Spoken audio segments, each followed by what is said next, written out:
سلام كمي تخونو كبراتنا كبران تخاتلتي تقراي برودكاست سيرفيس نعلة سلوس 10 سنة 2019 عام تمرت استدالو حدشتن اقدستن حابريتاتات النهام لايك شير سبسكرايب مقبار كتكاتولنا بخبر نعدمنا ناب زرزراتهم كنسقاقركم اب معراب تقراي حقورر تمحارات سبر كستات تفاتيرو لام كورنيل دمقن جيتاتو ردان اب حد عبي زعبا تسمع معهم بزز تقطع وررتن يحاسوت زينانا مزرقاح كمزت تقوايو ترقاقيت زولام بتزامد معواله ملشا معراب تግራይ አይን ዋጋን በመዋል ካብ ትእዛዝን ቁጽር ናይቶም ተዋጋእ ዝብል ዘሎ አካላት ወጻይ ኮይኑሎም በኻሊ ወገን እቲ ኤርትራ ብትግራይ የላን ዝብል ዝነበረ ምምሕዳር ብልጽግና ሕዚ ተገምጢሉ ሻዕብያ ላዕላውነት ይደፍረሎ ዝብል ደብዳቤ ናብ 18 ሃገራት ጽሒፎም በኻሊ ወገን ናይቲ አማኑኤል አሰፋ ተመዛበልትና ውድብና እንተዳ ዘይተመሊሱ አይን ምልስን ይብሉ አለው ንዝብል ዘረባ መራሕቲ ሓላፍነት ከም ዘይወስድሉ አፍሊጦም መንግስት ብልጽግና ነበርታ አዲስ አበባ ተጋሩ በጅምላ 10 ከም ዘለውን ተገሊጹሎም ትግራይ ኩናትን ጎንጽን ተሽከመሉ ሕቆይ ብላን ዝብል መትከል ዝተሓንገጹ ሰለስተ ትካላትን ህዝብ ናይ መንቃሕ ወፍሪ ሕይሎም ከም ዝቕጽልሉ አፍሊጦም ኣለው ኣብ ሞዳታ ድማ በኤርትራ እገዳ ከም ዝተገበረ እናተገለጸ ይዘሎ ነዚያቶም ካልኦት ተገደስ ዝበልናይ ምዕባለታትን ከነካፍለኩም ኢና ብቀዳምነት መንግስት ብልጽግና ነበርታ አዲስ አበባ ተጋሩ በጅምላ 10 ከም ዘሎ ተሓቢሮም ኣብ ተዋን ጽንተታው ኩናት ትግራይ መላ ኢትዮጵያ ዝነብሩ ተጋሩ በጅምላ እናተገፈፉ ብትግፋ መንግስት ዝተዳለው ምድራዊ ሲኦል ዝመስሉ መዳጎንታት እናተዳጎኑ ብዙሕ ግፍዒ ከም ዝበጽሐን ብዙሓት ተቐቲሎም ብዙሓት ሓሚሞም ብዙሓት ድማ ክሳብ ሕዚ ኣብ ቤት ማሰርት ከም ዝርከቡ ዝፍለጥዮም ኣብዚ ተደሪኾም ርእቶ ዝሃቦ ወገናት ድማ ከም ትልሙድ ኣብ አዲስ አበባ ተጋሩ እናተገፈፉ ይሰርለው ዕድል ዝገበሩ ድማ ገንዘቦም ተሓዲጎም ይስደዱ ከም ዘለው ዝወጹ ዘሎ ሓበሬታታት የመላኽቶም ሞባይሎም ይፍተሽ ጅቦም ይፍተሽ መለለይ መንነት ይሕተቱ ተኣኪቦም ሻይቦን ክብሉ ኣይኹሉን ወዘተ አባላት ፖሊስ ናይ ዝግፋዕ መንግስት ብልጽግና ካብ ተጋሩ ገንዘብን ንብረትን እናሕደጉ ገዛ ገዚኦም መኪና ገዚኦም ሃፍቲ ኣኪቦም እዮም እዚ ድማ ሃፍትን ንብረትን ተጋሩን ምውራር እቲ መንግስት ዘመቻቸወሎም ዕድል ይክብልኦም ገለይጦም ዘለዎም ሰላም ኣሓትን ኣሕዋትን ኣብ አዲስ አበባ ብዝተፈላለዩ ከባቢታት ትግራዋይ ተኮር ግፋት ተበራቲዑ ከም ዘሎ ተረዳዲና ኣለና ይኹን ዳምበር ከምዚ ዓይነት ዘርአውነትን ኢሕጋውን ኢሰብኣውን ካብ ምዃን ላዕሊ ንውዕል ፕሪቶሪያ ስለ ዝጸባ ምስ ዝምልከቶም አካላት ፌደራል መንግስት ተውጊዕና له ህጹጽ ፍታሕ ከም ዝህቡ ቃላት የመለው በመዃን ድማ ካብ ተማሰልቲ ሓደጋታት ጥንቃቐና ገበርና በብኸባቢው ዘሎ ሓበሬታ ክትጥቁምና ነፍለጥ ንሕና ከም ባይቶና ፓርቲ ይኹን ከም ኪዳን ብሄራዊ ድሕነት ውዕል ፕሪቶሪያ ውጽኢት ጅግነት ህዝቢ ትግራይ በመዃኑ ብሙሉነት ንክኽበር እናተቓለስና ንርከብ ኣመራርሓ ባይቶና ክብሮም በርሀውን ኣብ አዲስ አበባ ብዝተፈላለዩ ከባቢታት ትግራዋይ ተኮር ግፋት ተበራቲዑ ከም ዘሎ ተረዲእና ኣለና ይኹን ዳምበር ከምዚ ዓይነት ዘርአውነት ኢሕጋውን ኢሰብኣውን ካብ ምዃን ላዕሊ ንውዕል ፕሪቶሪያ ስለ ዝጸባ ምስ ዝምልከቶም ኣካላት ፌደራል መንግስቲ ውጊዕና ኣሎ ህጹጽ ፍታሕ ከም ዝህቡ ቃላት የመሎም በመዃን ድማ ካብ ተማሰልቲ ሓደጋታት ጥንቃቐና ገበርና በብኸባቢው ዘሎ ሓበሬታ ክትጥቁምና ነፍለጥ ንሕና ከም ባይቶና ፓርቲ ይኹን ከም ኪዳን ብሄራዊ ድሕነት ውዕል ፕሪቶሪያ ውጽኢት ጅግነት ህዝቢ ትግራይ በመዃኑ ብሙሉነት ንክኽበር እናተቓለስና ንርከብ ክብል ጽሒፉሎም እቲ ፖለቲከኛ ወሲኹ ውዕል ፕሪቶሪያ ተፈሪሙ ህዝቢ ትግራይን ጸራዊ ትንፋስ ተስፋ ብምርካቦም ተኸሊፍና ዝበሉ ሓይልታት ዝፈጠርዎን ኣብ ልዕሊ ህዝቢ ትግራይ መከራ ዝውስኽ ዘሎን ጽምዶም ብዕቱብ ንቃወሞ ጥራሕ ዘይኮነስ ኣብ ከምዚ ዓይነት ናይ ጥፋት መንገዲ ዘለው ኢሕጋውያን ጉጅለታት ናብ ፍርዲ ከቐርቡ ንጽዋዕ ክብሪ ህዝብናን ዓድናን ንክምለስ ዝኻኣልናዮ ንግበር ክብል ይጽሒፉ ዘሎ እቲ ኤርትራ ኣብ ትግራይ የላን ዝብል ዝነበረ ምምሕዳር ብልጽግና ሕዚ ተገምጢሉ ሻዕብያ ላዕላውነት ይደፍረሎ ዝብል ደብዳቤ ናብ 18 ሃገራት ከም ዘእተው እዮም ኣፈኛታቱ ዝገልጽ ዘሎ ብልጽግና እንታይ ኢሉ ንዝብል ኣፈኛታቱ ከምዚ ይገልጽዎም ዛሬ የኢትዮጵያ መንግስት ማስጠንቀቂያ ልኳል ከብዙ ትዕግስት በኋላ ከብዙ ጥረት በኋላ ትግስታችን ተሟጧል የሚል ነው ከሞላ ጎደል የኤርትራ መንግስት ተደጋጋሚ ትንኮሳ እየፈጸመብን ነው ሉዓላዊነታችንን እየደፈረ ነው ዓለም አቀፍ ህግጋትን እየጣሰ ነው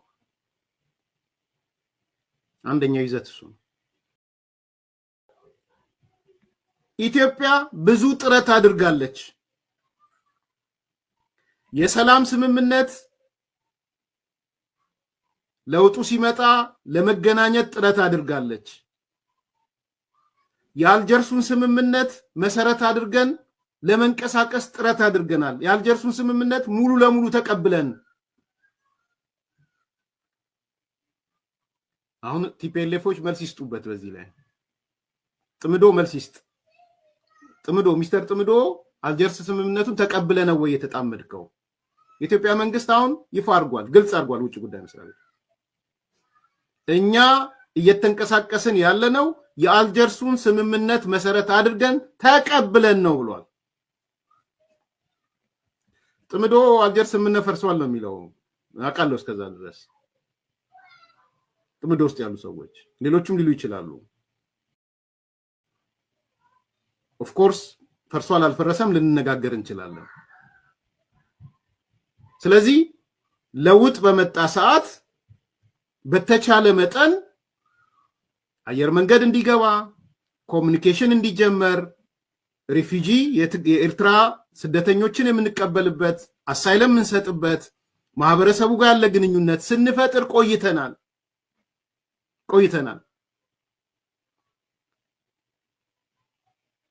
ይህም ሆኖ ይላል የፌደራል መንግስቱን በኃይል ለመጣል ህወሓት ተንቀሳቀሰ ይላል። በኃይል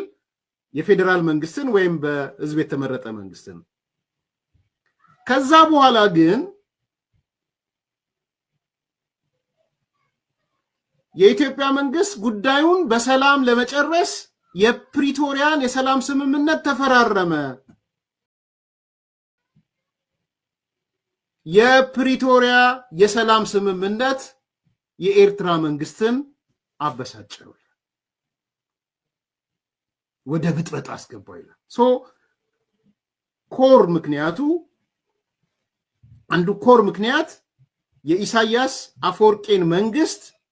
ያበሳጨው የፕሪቶሪያ ስምምነት ነው የሚል ነው። የመንግስት ለናንቶኒ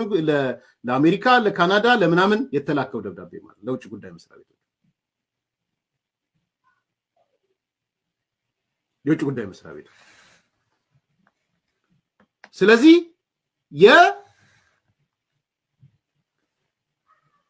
ይሄ ጉዳይ ሲሪየስሊ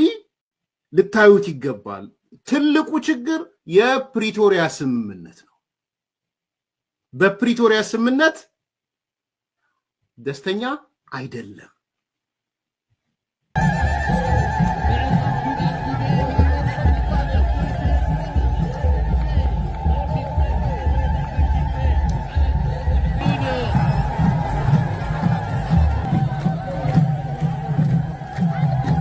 ተጋሩ ኮይና احنا ተጋሪና ቋንቋና መውሰበና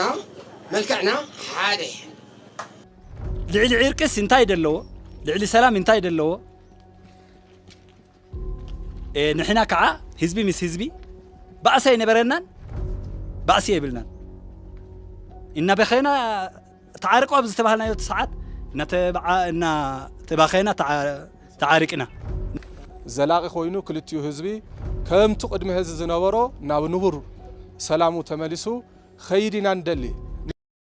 ብኻሊ ሓበሬታም ትግራይ ኩናትን ጎንፅን ተሸከመሉ ሕቆ የብላን ዝብል መትከል ዝተሓንገጡ ሰለስተ ትካላት ንህዝቢ ናይ ምንቃሕ ወፍሪ ሓይሎም ከም ዝቕፅሉ ፍሊጦም ብቆልዑ ወታደራዊ ጆኖሳይዳዊ ኩናት ብሰላሕታዊ ፅንተት ንትግራይ ክሕቁቁ ዘይከኣሉ ጸላቲ ሕማቕን ህረፍ ስልጣንን መራሕቲ ኣቢሎም ከጥፍእዋ ለይትን መዓልትን ይሰርሑ ከም ዘሎ ይፍለጡ እዮም። ፖለቲካ ትግራይ ማእኸሉ ብሄራዊ ረብሓ ማእኸል ይግበር። ትግራይ ክትሓውን እንተኮይና ፈለማ ኩሉ ፖለቲከኛን ምሁርን ኣብ ጉዳይ ትግራይን ረብሓን ሓደ ዓይነት ኣረዳዳ ክሕዝ ኣለዎም። ገለ ወዲ ወሰን ገለ ወዲ ገዛ ዝኾነላ ትግራይ ግን ክትህሉ ኣይንፈቅድን ዝብል ናይ ብዙሓት ተጋሩ ገዛ ተሓሳስባ ይኸውን ከም ዘሎ ይፍለጡ እዮም። ከምዚኦም ዓይነት ተሓሳስባ ዘሰጉሙ ተጋሩ ድማ ምስ ሻዕብያ ይኹን ምስ ብልጽግና ምስ ሕወሓት ኩን ስምረት ወይ በይንኻ ኮይንካ ደረጃ ትግራዋይነት እናመደብካ ተግድዶ እምበር ትፈትሖ ፀገም ህዝቢ የለን። ሕማም ትግራይ ደጋዊ ዘይኮነስ ንዘመናት ዝላደየ ኣንነትን ውሽጣውን ሕልኽለኽ እዩ። ስለዚ ንውሽጥና ንርአ ዝብል ሞገት እውን እዮም ዘቕርቡ ዘሎ። ብርግፅ እውን ምዕራብ ትግራይን ደቡብን ክፋል ሰሜናዊ ምዕራብን ኣምሓራ ክወሃብ ዝተረፈ ድማ ንባዕሉ ወሪሩ ክምንዝዕ ትግራይ ክትበታተን ምስ ኣብይ ኣሕመድ ኮይኑ አንጻር ትግራይ ጆኖሳይዳዊ ኩናት ዘካየደን ሻዕብያ እቲ ብኩናት ዝተረፈ ዓቕሚ ትግራይ ከፋፊሉ ፋሕ ከብል ሽርሓዊ ድራማታትን ናይ ፕሮፓጋንዳ ወፍርታትን የካይድ ከም ዘሎ እዩ ዝፍለጥ። ብተመሳሳሊ መንገዲ ሻዕብያ ኮይኑ ኣብ ጥፋት ትግራይን ተጋሩን ክነግስ ሓቂኑ ጆኖሳይዳዊ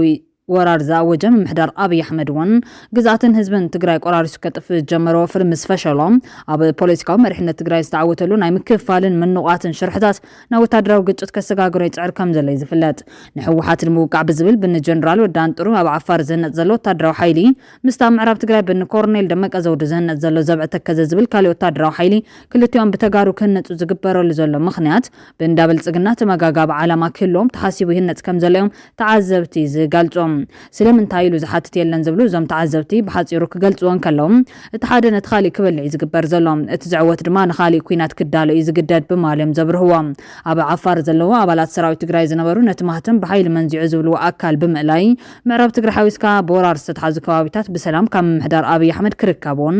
ንትግራይ በሰላማዊ መንገዲ ክመርሑን ዓላማኦም ምዃኖም ዝገልጹ እዚ ባህጊ ናይቶም ተደፊና ዝብሉ ኣካላት ክኸውን ከሎ ባህጊ ምሕዳር አብይ አሕመድ ግና ብግልባጡ ምዃኑ ተንተንቲ ፖለቲካ ዘረድኦም አብይ አሕመድ እንተሰሊጥዎ ሓንፂፅዎ ዘሎ ዓላማት ኣብ ዓፋር ዘሎ ሓይሊ ንሕወሓት ክወግእ ከም ዝደፋፈዎ ዕጡቕ ሓገዛት ተገይሩሉ ንሕወሓት እንተስዒሮም ቀፂሉ ንምዕራብ ትግራይ ንምቆፃር ብዝብል ኣንጻር እቲ ብኮርኔል ደመቀ ዘውዱ ዝምራሕ ዘብዕ ተከዘ ከዋግእ ከም ዝፍትን ኣብ መወዳእታ ድማ ልክዕ ከምቲ ንፋኖ ዝበሎ እቲ ናይ መወዳእታ ዝተረፈ ዕጡቕ ክፈትሕ ከገድዶ ተኽእሎ ከም ዘሎ ዝገልጹ ኮይኖም እዚ ግን መፍትሒ ዘይኮነስ ካሊእ ኩናት ክቕፅል ዝገብር ሓደገኛ ሕድሕዳዊ ግጭት ክቕፅል ዝገብር ሽርሕታት ይእለም ከም ዘልዮም ዝሕብሩ እዚ ናይዚ መንግስቲ መፍትሒ ኣንፈትዩ ዝብሉ ዞም ተንተንቲ ኣብ ቀረባ እዋን ታየ ደንዳ ከምኡ ናይቲ ገዱ አንዳርጋቸው ዘውፅኡ ሓበሬታ ንሓቅነት ናይዚ ጭብጢ ዘራጉድ ምዃኑ ይረድኦም እቲ ሕዚ ሓደገኛ ኩነታት ገና ኣቐዲሙ ይጓሃር ምንባሩ ዝተገንዘቡ ከም በዓል ተጋዳላይ ገብረዝጋብሔር ገብረ ሰላማ ኣሕፈሮም ዝበሉ ኣዘዝ ሰራዊት ህፃውንቲ ቆልዑ መሪሕና ኣካለ መጉዲልና ኣሰዊና ሕዚ ብጎሪጥ ክንረአ ዘግብር ኩነታት ምፍጣሩ ብጣዕሚ የሕዝን ካብ መዋል ሓሊፎም ኣርሒቑ ንምጥማት ዘይተዓደለ ፖለቲካዊ መሪሕነት ትግራይ እውን ንትግራይ ናብ ሓደገኛ ኩነታት ክትቅርቀርን ጀኖሳይዳዊ ኩናት ከዳቕቃን ጠንቂ ከም ዝነበረ እዮም ቅድማ ወርሕ ኣብ ዝሃቦ ቃለ ምሕተት ገሊጹ ዝነበረ ራስ ሓጎስን ኣሎላን ኣፍጋሕጋሕ ወሲዶም ከማጉላ ኣጋጭም ኣቃቲሎም 100 ዓመት ርእስና ቸቸይሎምና ሕጂ 21 ክፍለ ዘመን ኮይና ከዓ ወዲ 50 ዓመት ደሪቑ ወዲ 5 ዓመት ወይ 5 ወርሒ 3 ወርሒ ደሪቑ በተፀወታ እኽል ዘይብሉ ሓሰር ሆሆማል ይኸውን ማለት እቲ ህዝቢ ናበይ ከም ዘበልዎ ሕጅስ ተረሲዑ እኮ ሕጂ ስንና ከይሸረፍና ሓቢርና ተቓሊስና ብዚ ደረጃ እዚ በፂሕና ህፃውንቲ ቆልዑ መሪሕና ኣካል ጉዲልና ሰዊእና ሕዚ ብጎሪጥ ክንረኣየ ዘግብር ኩነታት ምፍጣሩ ተሕዝን ከም ዝበልኩ ቅድሚ 100 ዓመት ናይና ኣሎላን ራእሲ ሓጎስን ራእሲ ኣሎላን ኣብ ዘበና ተደጊምናዮ ተጋሪ ለና እዚ ሓደጋና ገደደ ይመጽእ ከም ዘሎ ዝተገንዘቡ ድምፂ ዲሞክራሲን ማሕበራዊ ፍትሕን ስምረት ተጋሩ ናጽነትን ሓርነትን ከምኡውን ቅድሚያን ሰብኣዊ መሰላት ዝበሃሉ ሰለስተ ትካላት ግና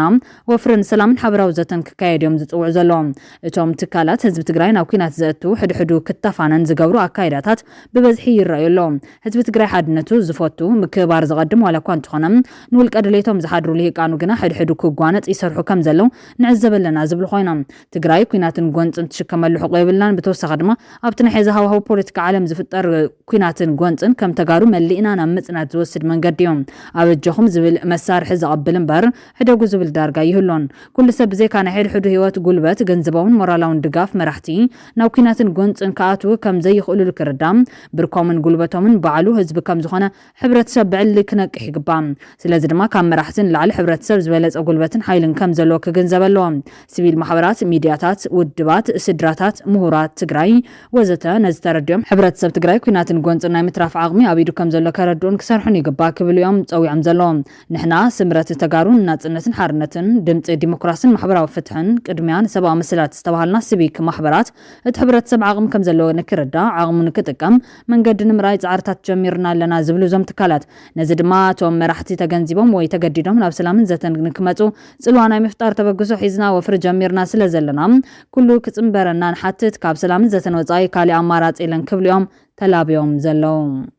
بخالي زينا ملشا معراب تግራይ عين واغان كم زبلو تسمعهم ካብ ትእዛዝን ቁፅር ናይቶም ተዋጋእ ዝብል ዘሎ ኣካላት ወፃ ድማ ኮይኑሎም ጸላቲ ካብ ወርሕ ሚያዝያ ጀሚሩ ኣባይታ ተቐባልነትን ተኣማንነትን ስለዝሳኑ ሕዚ ኣብ ፍርሕን ጭንቅን ወዲኦም ኣለው ዝደልዩ ዓይነት ዕጡቃት ምንቅስቃስ ይገብሮን መብዛሕትኦም ናብ ጎንደር ባህር ዳር አዲስ አበባ ስድሮም ንብረቶም በአይሱዙታት ብምጽዓን ይኸዱለው ዝብሉ ምንጭታት ናይ ዝሓበሬታ ኣብ ከባቢ ዲቪዥን ብሓፈሻ ቆላ ጣብያታት ዝነበሩ ኣማሓደርቲ ካብ ዘለዎም ስጋት ዝብገስ ካብተን ገጠር ጣብያታት ናብ ከተማ ዳንሻ ስድሮም ንብረቶምን ሒዞም ኣመታው ከም ዘሎ ገሊጾም ብዘይካ ዳንሻን ከተማ ንጉስን ኩለን ገጠር ጣብያታት ቆላን ደጓን ብመንነቶም ዘይፍለጡ ዕጡቃት ተወሪራን የንዘለዋ ኣብዘን ከባቢታት ዜን ዕጡቃት ወረርቲ ይኹን ሰራዊት ኢትዮጵያ ይንቀሳሱን ህዝቢ ኣብ ሓደጋ ወዲቆሎም ዘድሕኑ ኣካል የለን ኣደዳ ሊያቡን ሸፋቱን ኮይኑሎም ብሽም መኽበር ሰላምን ዘብዕ ተከዘን ተባሂሉ ሓፀር ስልጠናት ወሃይቦ ዝተወደበ ወራር ሓይሊ ካብ መላ ኢትዮጵያ ከባቢታት ኦሮሚያ ቤንሻንጉል ጉሙዝ ካልኦትን ተፈናቂሎም ኣብ ምዕቆብ ማእከላት ኣምሓራ ዝነበሩ ምዃኖም እዩ ተሓበሬታ ዘመላኽት ዝተመዛበለን ዝተሰደደን ህዝቢ ምዕራብ ምስ ጸጥቱን ምምሕዳራዊ ማሕበሩን ከይመለስ ናይ ጸላ ኣጀንዳ ተቐቢሎም ሰርሑ ዘለዉ ዕሱባት መጋባርያ ጸላ ምዃኖም ዝተገለጹ ኮይኖም ኣብቶም ዕጡቃት ነባር ፍሉይ ሓይሊ መከላከያ ሃገር ዝነበሩ ብጥሮታ ምኽንያት ዝወፁ ከም ዘለዎም ይዝንገር ዘሎ ንደቂ ምዕራብ ምስ ጽንፈኛ ሓይሊ ፋኖ ትራኸቡን ትድግፉን ኢኹም ምስ ወያነ ትራኸቡ ኢኹም ዕጥቅኹም ንፋኖ ንምንታይ ያረኪብኩሞም መንነትኩም ብግዲ ንምንታይ ዘይተቐይሩ ብዝብል ምኽንያት ነባር ሕብረተሰብ ሰራሕተኛ መንግስቲ ምልሻን ክእሰሩን ከቕጥቀጡን ተገይሮም እዮም ዕላሙ ህዝቢ ሎጂስቲክስ ኣዋጽ ተባሂሉ ስለዝኣበዮም ንሎጂስቲክስ መሸፈን ዝኸውን ካብቶም እሱራት 25,000 ካብውን ላዕሊ እናኽፈሉ እሱር ንክስደድ ዝፈሓስዎ ሽርሒ ምዃኑ ተፈሊጡሎም ነዚ ሓበሬታ ዘካፈሉ ወገናት ድማ ኣብ ወረዳ ቃፍታ ሕሙራ ኣብ ልዕሊ ነባራይ ህዝቢ ወግሒ ፀብሐ ብዕሱባት ዝበፅሕ ዘሎ ግፍዕታት ዓገብ ክበሃል ይግባእ ካብ 2013 ዓ.ም ጀሚሩ ኣብ ልዕሊ ህዝቢ ዘይቋርጽ በደልን ምንግልታዕን ዝፍጽም ዘሎ ኣካላት ኣሽማቶም ፍሉጥ ከም ዝኾነ ትግርኛ ሙዚቃ ንምንታይ ድሪፍክን ተባሂለን ብዙሓት ተጋሩ ተኣሲረን ከም ዘለዋ ይተሓቢሩ ዘሎ ኣብ ወረዳ ቃፍታ ሕሙራ ካብ 2013 ዓ.ም ጀሚሮም ክሳብ ሕዚ ኣብ ልዕሊ ነባራይ ህዝብና ማልያ ዘይብሎም ጨፍጫፋትን ግፍዕታትን እናፈጸሙ ዝመጹን ዘለው ዕሱባት ምዃኖም ምፍላጥ የድሊ ዝብሉ እዞም ወገናት ኢዶም ክእርንቡ ድማ ሓቲቶም ኣለው በኻሊ ዜና አይታ ማንያለ ሰፋት መዛበልትና ውድብና እንተዳ ዘይተመሊሱ አይን ምልሰን ይብሉ አለው ንዝብል ዘረባ መራሕቲ ሓላፍነት ከም ዘይወስዱ ለፍሊጦም ትካል ጽላል ሲቪል ማሕበረሰብ ምዕራብ ትግራይ ናብ ቤት ጽሕፈት ሕወሓት ኣብ ዝላኸ ደብዳቤም ብውዕል ፕሪቶሪያ መሰረት ብዘይወዓል ሕደር ብዘይ ምንም ቅድሚ ኩነት ውሕስኖት ሓልዮም ናብ መረበቱ ኣብ ክንዲ ምምላስ ኣጉል ተስፋ እናተዋሃቦ ብኩሉ ሸነኽ ናይ ፖለቲካ ትሕጃ ክኸውን ተገይሩ ከም ዝበለ ኣይርስዓን ኣብዚ ደብዳቤ እዚ ብገለ ላዕሎት ኣመራርሓ ውድብ ከይድሓነት ተማዛባሊ ኣይምለስን ዝብል መረምታ ክትብሉ ብጽኑዕን ትክብልውን ሓቲቱ ነይሩ እዩ ኣይታ ማንኤል ድማ ብዛዕባ እዚኡ ተሓቲቱ ምላሽ ይቡ ዘሎ ኣብ ፖለቲካዊ ቁርቆስ ዝጸንሑ መራሕቲ ሕወሓት ጉዳይ ተመዛበልቲ ቀንዲ ዛዕቦም ኣይገበሩን ተባሂሎም ብሰፊሑ ዝንቀፉ ኮይኖም ምስ መንግስቲ ፌደራል ክካሰሱ ተራእዮም እዮም ቢቢሲ ትግርኛ ኣብዚ ጉዳይ እዚ ምክትል ፕረዚደንት ጊዜያዊ ምሕዳር ትግራይን ምክትል ኣቦ ወንበር ሕወሓትን ኣይታ ማንኤል ኣሰፋ ዘራሪቡ ሓድሽ ሓበሬታ ዘርግሐ ኮይኑ ንኣስታት 5 ዓመታት ኣብ ዳስ ዝርከቡ ተመዛበልትን ኣብ መረበቶም ዘይተመለሱሉ ቀንዲ ምኽንያት እንታይ እዩ ንዝብል ሕቶም ኣይታ ማንኤል ምላሽ ይብሎም እቲ ሓደ ምኽንያት 2015 ዓመተ ምህረት መጋቢት ዝተጣየሸ ጊዜያዊ ምሕዳር ናብ መሰረታዊ ብሄራዊ ረብሓታት ህዝቢ ትግራይ ከኣቱ ይካለን እቲ ጊዜያዊ ምሕዳር ንብሄራዊ ረብሓታት ህዝቢ ትግራይ ወኪሉ ምስ መንግስቲ ኢትዮጵያ ክሰርሕ እዩ ሓላፍነት ተዋሂብዎ ነይሩ እንተኾነ ግን ብሄራዊ ረብሓታት ህዝቢ ትግራይ ኣብ ምህጋር ይሕሊፎም ስለዚ ዝተሓደ ጸገም ነይሩ እቲ ካልኣይ ድማ ብወገን መንግስቲ ኢትዮጵያ ዘሎ ቅንዕና ዝጎደሎ ኣካይዳ እዩ ኣብ ስምዕ ፕሪቶሪያን ሉኣላውነት ትግራይን ንዝተመዛበለ ስደተኛታት ተጋሩ ዝምልከት ግልጽ ዝኾነ ሓላፍነት ተቐሚጡ እዩ እዚ ማለት ኣብ ትግራይ ወሪሮም ዘለዉ ሓይልታት ካብ ሰራዊት ምክልኻል ወጻእ ዘለዉ ካብ ትግራይ ከውጾም ብዘይ ኣግባብ ዝተተኸለ ምሕዳር ከፍርስ ሓደሽቲ ሰፈርቲ ከውጾም ስለዚ ተመዛበልትን ተፈናቀልትን ኣብ ስደት ዘለዉ ወገናትና ድማ ድሕነቶም ተሓልዩ ናብ ቦታኦም ንክወስድ ሓላፍነት ክወስድ ግብኦ ኣለዎ ስለዚ እዚ ክፍጽሞ ይካለን ኣብ ዘለዉ ሓይልታትን ከይወጹን ኣብ ሪፈረንደም ክኸዱ ፕላን ኣውፅኡ ኢሎም እቲ ጸንሐ ጊዜያዊ ምሕዳር ድማ እዚ ፕላን ከውጹን ከለዉ ኣካለት ምንቅስቓስ ኮይኑ መንግስቲ ፌደራል ካብ ስምዕ ፕሪቶሪያ ብዘፈንገጠ መልክዑ ኣብ ምዕራብ ትግራይ ሓደሽቲ ዕጡቃት የሰልጥን ኣሎ ስለዚ ውሽጣዊ ጸገም መንግስቲ ኢትዮጵያ ንስምዕ ፕሪቶሪያ ብቕንዕና ዘይምትግባርን እዞም ወገናት ከምቲ ዝፈርሕዎ ዘሎ ከምቲ ንፈርሖ ዘለናን ሓምሻ ክረምቲ ኣብ ምዕቆብ ጣብያታት ኣብ ብጣዕሚ ጸጉም መነባብሮ ከይሕልፉ ስጋት ተፈጢሩሎም ክብል ምላሽ ይቦም ቢቢሲ ኣመራርሓ ሕወሓት ነቲ ጊዜያዊ ምሕዳር ትኸስዎ ኣለኹም መንግስቲ ፌደራል ድማ ተመዛበልቲ ከይምለሱ ሕወሓት እንተመዛበልቲ ጆ ሒዙ ይጣልዐሎም ኢሉ ይኸሰኩም እዩ እቲ ጊዜያዊ ምሕዳር ዝነበረ ኣካል እውን ብፍላይ ድማ ብቲ ንልዕሊ 60 መዓልታት ዘካየድኩም ኣኼባ ውድብኩም ሓደ መዓልቲ ጉዳይ ተመዛበልቲ አልዒልኩም ከም ዘይትፈልጡ ይዝኸሰኩም ላዕሎት መራርሓ ወሓድ ድማ ተመዛበልቲ ሕወሓት ወይ ውድብ እንከይ ተመለሰ ኣይንኸይድን እዮም ዝብሉ እናበልኹም በተደጋጋሚ ክትገልጹ ተሰሚዕኹም ኢኹም እንታይ ኢድሌትኩም ዝብል ሕቶ አቅሪቡሉ ነይሮም ኣይታማኔላ ኣብዝሃወ ምላሽ ድማ መንግስቲ ኢትዮጵያ ቶም ዝወረሩ ሓይልታትን ከይወጹ ዕጥቅን ከይፈትሑ ሓደሽቲ ሰፈርትን ከይወጹ ድሕነት ናይቲ ከባቢ ከይተረጋገጸ ናው ክምለሱ እዩ ዝደልዮም ንሕና ድማ እዚ ንድሕነት ተመዛበልቲ ኣብ ሓደጋ ዘእትዮ ብተግባር እውን ኣብ ጸለምቲ ሪናዮ ኢና ስለዚ ከምኡ ኣይኮነን ክኸውን ዘሎ ክምለሱ እንተኾይኖም ኣብ ዘሎ ዕጡቃት ዕጥቆም ይፍትሑ ይውጽኡ ዝተጣየሹ ምሕዳራት ይፍረሱ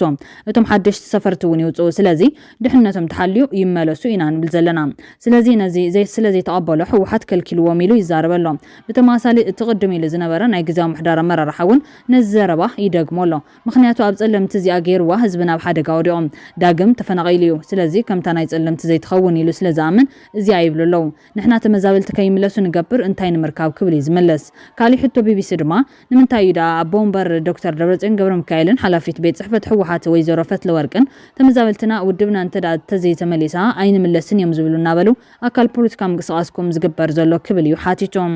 ኣይተ ኣማኑኤል እንትመልስ ንሱ ቶም ዝበሉ ሰባት እንታይ ክብሉ ከም ዝደለዩ ነቶም ከም ዝበሉ ሰባት ንዖም ምሕታት እዮም ንዓይ ዝምልከተን ይኮነን ብምባልዩ ሓላፍነት ከም ዘይወስዱላ አረጋጊጾም ቢቢሲ ወሲኹ ዘቕረቡ ሕቶ ንስኻውን ላዕለዋይ መራርሓ ናይ ሕወሓት ኮይኻ ዝብል ኮይኑ ኣይተ ኣማኑኤል ኣብ መድረኻት ዝተዘረበ ናይ ኣመራርሓ ዘረባታት ዘይኮነስ ኣነ ናይቲ ውድብ ቅዋም ነግረክ ኣለኹ ግና ምስ ተመዛበልቲ ኣብ ዝግበሩ ዝተፈላለዩ መድረኻት ናይቲ ውድብ ኩነታት ኣምንታይ ኣሎ ዝብል ካብ ተመዛበልቲ ይለዓል እዩ እቲ ተመዛባሊ እውን ብዛዕባ ናይ ሕወሓት ኩነታት የሻቕሎ እዩ ተመዛባሊ ናይ ሕወሓት ኩነታት ዘሻቕሎ ኣብ ከምዚ ዓይነት ናብራና ሃለዎ መሪሕ ውድብ ዝበሃል ዓብይ ውድብ ከይፈርስ እሞ እቲ ኩነታት ከይኸፍ እዩ ህዝቢ ትግራይ ሙሉእ መስዋዕት ከፊሉ ዘጥረየ ውድብ እንዲዚ እቲ ተመዛባሊ እውን ልክዕ ከም ካልኦት ከባቢታት ሕወሓት ኣብ ምንታይ ኩነታት ከም ዘሎ የጨንቆ እዩ ክብል እዩ መሊሱ ዘሎ እቲ ተመዛባሊ ንኣስታት 5 ዓመታት ካብ ዘሕልፎ ዘሎ ሕሰም ብሓቂ ህላወ ናይ ሓደ ውድብ ወይ ህላወ ናይ ሕወሓት ዘሻቕሎ ኢልኩም ዲኹም ተኣምኑ ካሊ ሕቶ ቢቢሲ እዮም ኣይታ ማኑኤል ኣነ ከምኡ የወልኩን እቲ ህዝቢ ብዛዕባ ውድብ ይሓትት ማለት ልዕሊ ህልውንኡ ንሓደ ውድብ ይጭንቕ ማለት ኣይኮነን እቲ ላዕሎት መራርሓ ዝገልጽዎ ንዓቶም ሕተት እዮም ኢለክ ኣለኹ እንታነ ዝብለክ ዘለኹ ግና ተመዛበልቲ ልዕሊ ኩሉ ብዛዕባ ህልውናኦም ብዛዕባ ድሕነቶም ብዛዕባ ህልውናን ድሕነትን ህዝቢ ትግራይ ብዛዕባ ሉዓላውነት ትግራይን ብዛዕባ ስምምዕ ፕሪቶርያን ሰላምን ይጭንቑ ይሓስብዎም ምስ ዝብ ተወሳኺ ድማ ፖለቲካዊ ኩነታት ትግራይ ዕርዩ ስለ ዘጨንቖም ብዛዕባ ውድብ ሕወሓት እውን ሕቶታት የልዕሉ ክብል ይሞጊቱ ዘሎ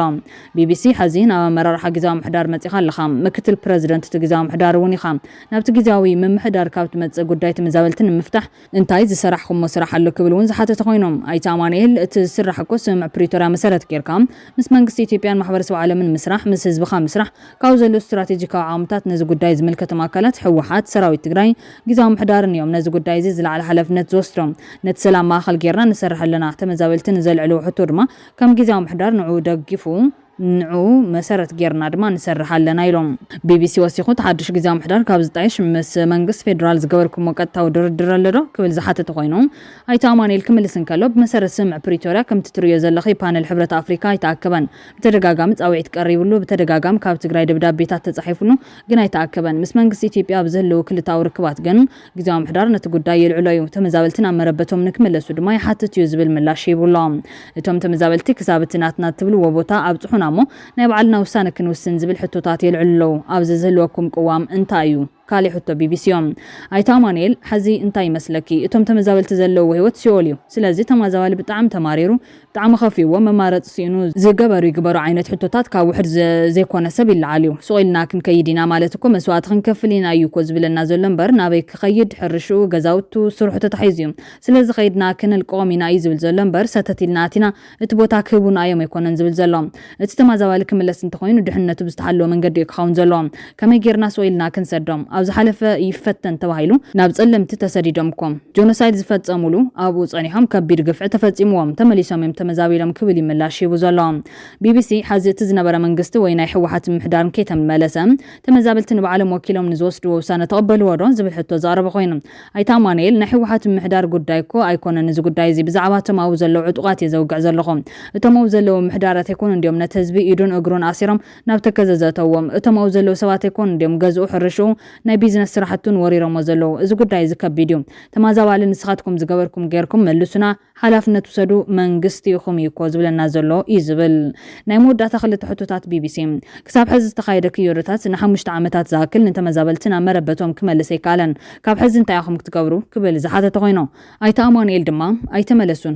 ኣይተመለሱን ተመዛበልታ ብፀገም ኣለው ንሪኦ ዘለና ፀገም እዩ ናይ ህዝቢ ትግራይ ፀገም እዩ ናትና ፀገም እዩ ዘሎ መማረፂ ክልተ እዩ እቲ ሓደ ምስ መንግስቲ ኢትዮጵያ ተቀራሪብካ ኩሎም ናይ ሰላም መንገድታት ምፅንቃቅ እዩ ወይ ከዓ ብዘይ ሰላማዊ መንገዲ ምኻድ እዩ ሕዚ ዘሎ ዝሕሽ መማረፂ ግና ብሰላማዊ መንገዲ ስምዕ ፕሪቶሪያ ጌርካ ምስራሕ እዩ ንሱ ኢና ንገብር ዘለና ዝብል ምላሽ ሂቦም ኣብ መወዳእታ ብዘይ ሰላማዊ መንገዲ ትብሎ እንታይ እዩ ኣይተ ኣማኑኤል ብዘይ ሰላማዊ መንገዲ ዳ ስምዕ ፕሪቶሪያ እንተፈሪሱ ኩናት እዩ ዝኸውን ንሱ ከዓ ይዋፅን ህዝቢ ትግራይ ጆኖሳይድ ዝኸፈለሉ ከቢድ ኩናት ስለ ዝኾነ ናብኡ ከይንምለስ ናብ ኩናት ንኸይናቱ ኢና ፃዕሪ ንገብር ዘለና ዝብል ምላሽ ሓሳቡ ዛዚሙሎም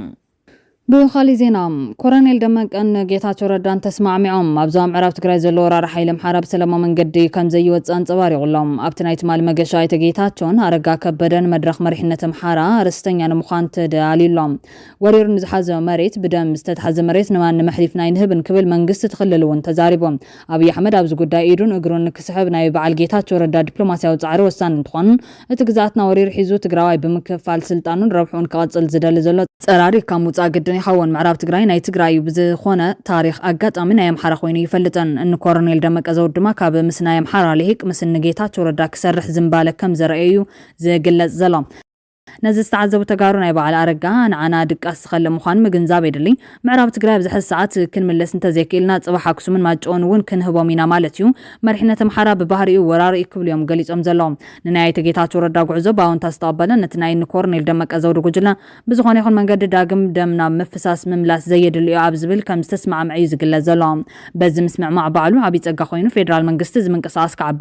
ምስ ግዝያዊ ምሕዳር ትግራይ እውን ክሰርሕ ድፍኢት ምግባር ምዃኑ እዮም ኣብቲ ናይ ትማሊ መድረኽ ነቶም ምዕራብ ትግራይ ብዘይ ሕጋ መንግስታዊ መስርሕ ብሓይሊ ተወሲዶም ብሓይሊ ወሲድና የለና ዝብሉ ዝነበሩ ወረርቲ ሕቆስ ሰብር መርገጽ ዝሓዙ ተወለድቲ ምዕራብ ትግራይ እቲ ጉዳይ ናብ ሕገ መንግስታዊ ቦትኡ ክምለስ ምሕታቶም ስዒቦም ኣይተ ጌታቸው ረዳ ዘይበሎ ጽብጻብ በማዕከናት ዜናታቶም ክጽብጽቡ እዮም ተራእዮም የማንነት ጥያቄያችን እስካሁን ህጋዊና ሀገራዊ ዕውቅና ለማግኘቱ ተገቢ አይደለም ነው ያሉት ከዚህ ባለፈም በደም የተገኘውን ነጻነት በኃይል ለመንጠቅ የሚደረግን እንቅስቃሴ የማይቀበሉት መሆኑንም ተሳታፊዎቹ ተናግረዋል የአማራ ክልል ርዕሰ መስተዳድር አረጋ ከበደ የወልቃይት ጠገዴ ጉዳዩን ከመሰረቱ መፍታት የሚቻለው ከጉልበት ይልቅ ሰላማዊ አማራጭን በመጠቀም መሆኑንም ገልጸዋል የአማራ ክልል ህዝብና መንግስት በጉልበት የሚመጣበት ኃይል እስካልመጣ ድረስ ሰላማዊ አማራጭን እንደሚጠቀምም አስገንዝበዋል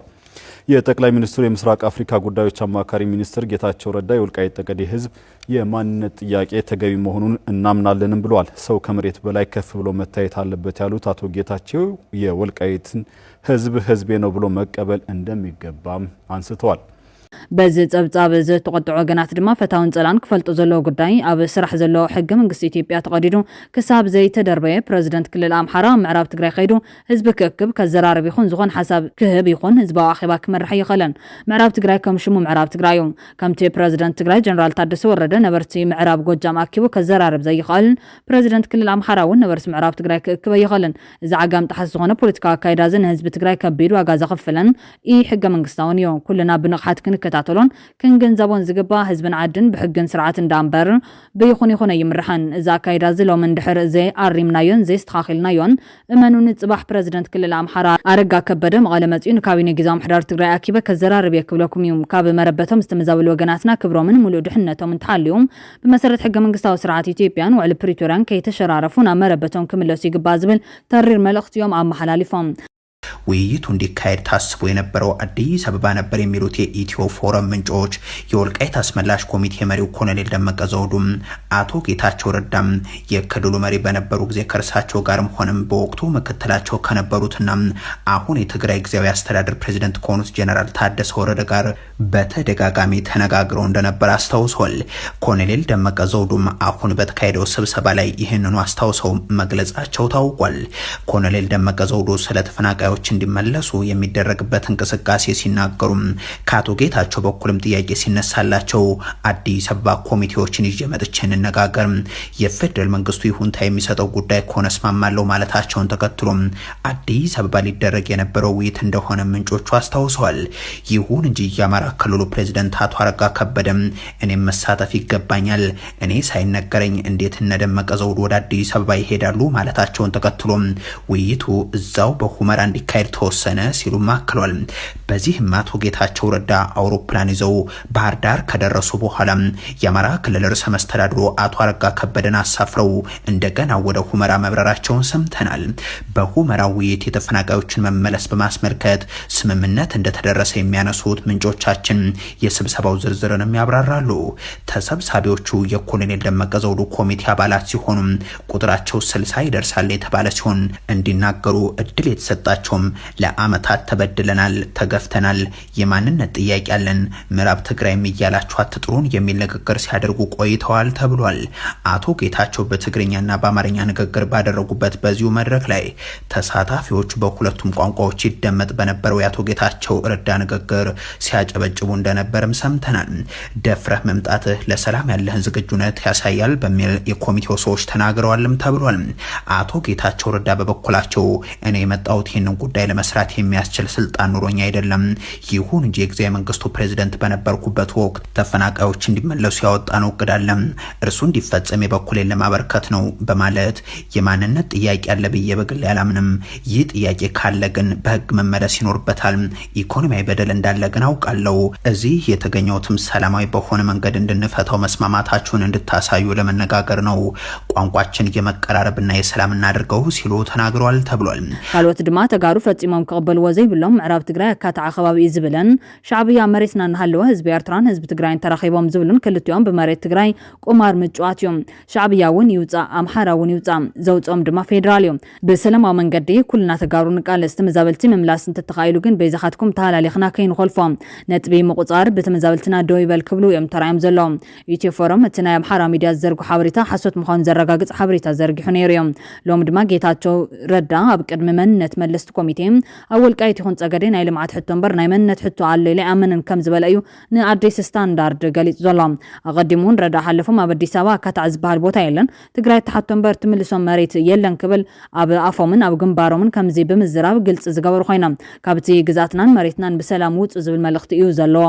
ነዚ ኣውንታዊ ተበግሶ ፅቡቅ ጅማሮን ድፍረትን እዩ። ግዛት ትግራይ ንምህጋር ዝግበር ምውዓል ክሳብ ዘየለም እቲ ነገር ብኸመይ ንፍትሕ ኢልካ ንምልዛብ ምድፋር መወዳእቱ ብዘይገድስ ፅቡቅ ተበግሶ እዩ። ከም ፀብዛብ ኢትዮ ፎረም እንተኮይኑ ናይ መንነት ሕቶ ኣሎ ኢልካ ከም ዘይተኣመን እንተሃልዩ እውን ዳሕራይ ብሕገ መንግስቲ መሰረት ክልዓል ዝኽእል ኢልካ ብግልፂ ነቲ ኣካባቢ ብትግርኛን ኣምሓርኛን ምንጋርካ እውን ፅቡቅ ነገር ይመስል። ሕዚ ብዕላ ኣጀንዳ ኮይኑ እቲ ከይዲ ርክክብ ከመይ ይፈፀም ዝብል ናብ ክርክር ይእተሎ ማለት እዩ። ድሌት ዝተፈላለዩ ሓይልታትን ነበርትን እንታይ ከም ዝኾነ እውን ብዕልን ክፍለጥ ዕድል ዝህብ እዮም። ሕዚ ንትግራይ ዝሓልፍ ኩሉ ብዕምቆትን መርትዖን ካብ ሕጫጨ ብድዐ ፀርፍን ምፍርራሕን ወፂኡ ህዝቡ ከረድም ቀፃላ አንፈትካሪ ግዛቱ ከውሕስ ነታ ኣብኡ ዝነብር ዘሎን ተመሊሱ ዝኸይድን ድማ ዋሕት ፀጥታ ሰብኣዊ መሰልን ምሕደራን ብዘረጋግፅ ሓሳብ ክቐርቡን ምትእማን ክፍጠርን ክስራሕ ይግባእ ዝብል ሓሳብ ቀሪቡሎ። ነዚ ሓሳብ ዘቕርቡ ወገናት ድማ ዕላምኡ ግዛት ትግራይ ከይተቆራረሰ ንምውሓስን ህዝቢ ናብ መንበሪኡ ከኣቱን ኮይኑ መንገዱ ግን ፖለቲካዊ ብስለት ዝረኣየሉ ክኸውን ይግባእ። ንፖለቲካዊ ጥቕሚ ጉጅለታት ሓይሊ ክበሃል ዝግበር ሃልክን ጠቐነን ጠጠው ክብል ኣለዎ። ብፍርሕን ሽርሕን ዝፍታሕ ነገር ክህሉ ይኸለን። ስልጣን ከየምልጠና ንሕና እንተዚሒዝናዮ ካልኦት ከበላሽው ወይም ዝዓይነቱ መለኻኽታ እውን ጥሮታ ክወፅእ ኣለዎ። ኩሉ ክሕዞ ዝግባእ ተግባር እዩ። ውድባት ሲቪክ ማሕበራትን ትካላትን ትግራይ ሕዚ ንፁር ኣንፈትን ምስተው ዝነብር ዘሎ ህዝቢ እውን ዝርርብን ክትገብሩ ይግባእ። ካልኦት ሓይልታት እውን እዚ ነገር ክቐበሉን እቲ ጉዳይ ትግራይ ምዃኑ ከኣምኑን ሎቢ ናይ ምግባር ስራሕ ንዓኻትኩም እውን ዝምልከት እዮም። እከለን ተበላሽዎ ይተሓተተሉ ዝዓይነቱ ፖለቲካ ዓድኻ ምስ ተሃገረ ተሓተት ኣይትተሓተት ትርጉም የብሎን። ብዝኾነ ሕዚ እቲ ጉዳይ ተነኺኡሎም ተራጊምካን ኮኒንካን ዝፍታሕ ኣይኮነን። ኣብ ቀጻሊ ንረብሓኻ ዘረጋግፅ ኣንፈት ምርብራብ ጥራሕ ይመፍትሑ። ኣብ መወዳእታ ግን ግዝያዊ ምሕዳር ትግራይን ካልኦት ሓይልታትን ዘይብሉ ተናጻላዊ ልዝብ ብዙሕ ዘኸይድ ስለ ዘይኸውን ግልፂ ኣንፈት ተቐሚጡሉ ዝግበር መይጥ ክህሉ ይግባእ። እቲ ሓደ ጠቕላላ ኣጀንዳ እቲ ካሊእ መፀናፅን እንተኮይኑ ሕዚ እውን እቲ ጉዳይ መፃወቲ ፖለቲካ እዩ ዝኸውን ዘሎ። ዘላቒ መፍትሒ እውን ኣይክኸውንን ክብሉ እዮም ኣገንዚቦም። ናብ ብዙሓት ተጋሩ እምነት ኣመራርሓ ብልፅግና ኣምሓራ ተመዛባሊ ምዕራብ ትግራይ ብኣጻብዕቲ ዝቑፀር ክምለስ ይደልዩ ይኾኑ ንፖለቲካ እምበር ተመዛባሊ ምዕራብ ትግራይ ኩሉ ይመለስ እንተተባሂሉ ናብ ምዕራብ ትግራይ ዝኣተወ ኣብቶም ናይ ተመዛበልቲ ገዛ ዝነብር ልዕሊ 500,000 ኣምሓራይ ስለ ዝወፅም ፍጹም ብሰላም بسلام منجدي أي فاودن زول كوينه إذا مالت جن تمازلت معرب تجري بسلام منجد مبلس أي كال مالت يكونن مخنياتو فيدرال منجستي حق منجست ذكرون وعلى بريتوريا ذكرون تم سفرت محارون الناوز مسؤولكم لسون تجيرون من البات زحن قد وررتك شفتوا قليام جزات تجرين تمازلت تجارون جن من بلاسي كاليوم كابسيعو بوليتيكا وزته دهساس تاريخ تم كواويتات دحريت مفراس زي تعوجلو حق منجست تغطي الكان تسسب انت مريت نابت تاريخ زرقاقص حق اوان النت مملاسي كاليوم ازون بسلام منجد راح كون زي تحلل صعر مقبار اقداس يكب اليوم اغنزيبهم زلوم أب إيرترا أجدا كم استقبل تجليتهم جوجل هجدف نايم جشة فيزا كم زاجدف ليتهم جوجل هجدف من قد بيتاي من تاو قدات بيلون أب كاتوليكاويت بيت كريستيان إيرترا كمون وإنجيلاويت لوتراويت بيت كريستيان إيرترا بزلا خد بدابم بولكاو قدات نوت هجرات زجبر زنبر مجشة همان تاوين أجل قلتي دويل مهلاون فقاد فيزا كب كم زيكون بوقع فليتهم كاب قد ما حد عمت تحيزو كاب هاجر بحقه فقاد تجوجلن زجبر زنبر مجشاتات أب مقادن نعد مقدب أمغمات إنسانها جوجل هجدف أب زحل فقار باوانات كاب سراويت نستفان وأنست حدارن زولدا دق أنستيون كيترفم نبا هادوتاتن كملسات أوعم هلاو أبوان قليتنا من بارنا زفلت يوم هزيز قبر زولون ناي فيزا أقدا أب هايمانتاوين تكالاتون مازالتا نايتي زيقاوي زقاتات هاجر ناوكينات مسلاف زقبر زولو آسكافي نتفتات مخاني من جتاتنا زقالتهم زي بمن قد هايمانتاو قدات قجل هقدف نابيت أمنتات السلا آخر بدابم بزيكال علي 75 عمس زعدمي مش ماقلتاتن أو هاجر نكحكمو كان منستر تعنا فقاد بورد زرخاو زيقاتاتن كالوت فقاد فيزا كرخو كم زيكونو زنصر خوينو نحكمنا فقاد نزلهم زيغاتات زوا فقادون ورقاتهم ببيت صحفه هايمانتاو قدات بيلو مسنيتا دبداب برخيونا كفل إيميغريشن دحر مخادوم تصنيع زوهابهم فقاد كم زخونه زنصر بصراح مخنيات كاب بيت كريستيان فقاد رخيبهم مغشخ وصوز فقادهم ون لعل 5 عامت دق تبعاتيون لعل 4 دق انستين مخانو ابت دبداب زنصر وجلا قدف تحت زي تتوسعد مزركب زخونه يكون زيغا ناي موص فقاد كركب كم زيكونه يزوج دلاي سلام مسيل زواسان تحلا سلام زوا قرنا أفريقيا مسيلو كرازق على سن جوجل أجراف مستقرا فتيرون زولا نايت أمد بوليتيكا قبولنا تكلبس بموال دقيم كنات كم زيلن أبدو كله تياجر زخون يخون تجمعات كفتر كم زي كونن أم جلات مهلاوز فلت كوينهم يخون برتاب سراوي تجور زولا من قصاصات أب حزب زوج زولا حدش أواجات جن هجرف كله مدام دلات كوينات أم تصفاف مهلاوي زرد ديبل سبتاب إيربيم